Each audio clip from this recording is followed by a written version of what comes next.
Sorry, నా పేరు పక్కన పెట్టింది కానీ మీకు నా నంబర్ ఎవరు ఇచ్చారన్నా? నవాజ్ పెళ్ళాం ఇచ్చిందమ్మా. ఏం పేరు? నవాజ్ పెళ్ళాం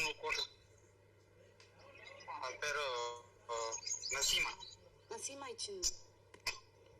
ఓకే, అప్పుడు మీరైతే కొట్లాడుకుంటున్నారు కదా. Okay okay okay. మీరు అంటే కొట్లాడుకుంటే మీరు నా ఫోన్ ఎత్తలేదు అప్పుడు. అవునవును, పర్వాలేదు. ఇప్పుడు బాగానే వాడిని మీడియాకి వెళ్తాడు. అదే బాగానే వెళ్తాను. వాడిని అప్పుడంతా నాకు పట్టిస్తే నేను కూడా దూరతా ఎంటర్ అవుతా.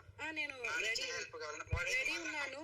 కానీ ఒక్క నిమిషం అన్న, నేను ఒకటి మీకు, మీ దగ్గర 30 lakhs తీసుకున్నాడు కదా, నా దగ్గర ఎంత 35-40 వరకు పోయింది మాది. నా లైఫ్ పాడైపోయింది. వాళ్ళ తమ్ముళ్ళు నన్ను పాడు చేశారు. అవును, అయిపోయింది. అవును తెలుసు, వాళ్ళందరూ దొంగ నా కొడుకులు. ఫస్ట్ వాడి పేరు తెలుసు, అందరి నంబర్ నా కాడ ఉన్నాయి. వీడున్నాడు కదా అన్న, ఎవరు అదే నవాజ్ ఉన్నాడు కదా, వాడు ఆల్రెడీ రేణుకాని అమ్మాయిని పెళ్లి చేసుకున్నాడంట కదా అన్న.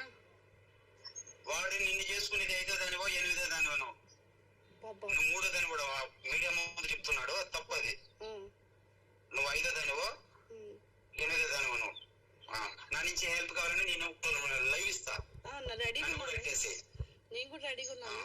ప్లీజ్ నాకు కొంచెం హెల్ప్ చేయండి అన్న. నాకు ఏంటంటే వాళ్ళందరూ నా మీద, ఈ రికార్డింగ్ లో మీరు విన్నారనుకుంటా. నేను 5వ దాన్నో 8వ దాన్నో కూడా కన్ఫర్మ్ గా తెలియదు అని చెప్పి, ఈ రికార్డింగ్ నేను మీకు పంపించమంటే నేను పంపిస్తాను. అది మీరు ఫర్దర్ గా మీరు మీ గ్రూప్ లో షేర్ చేసుకోవచ్చు అని చెప్పి. సారీ, మేమా హైదరాబాద్, కుకట్పల్లి.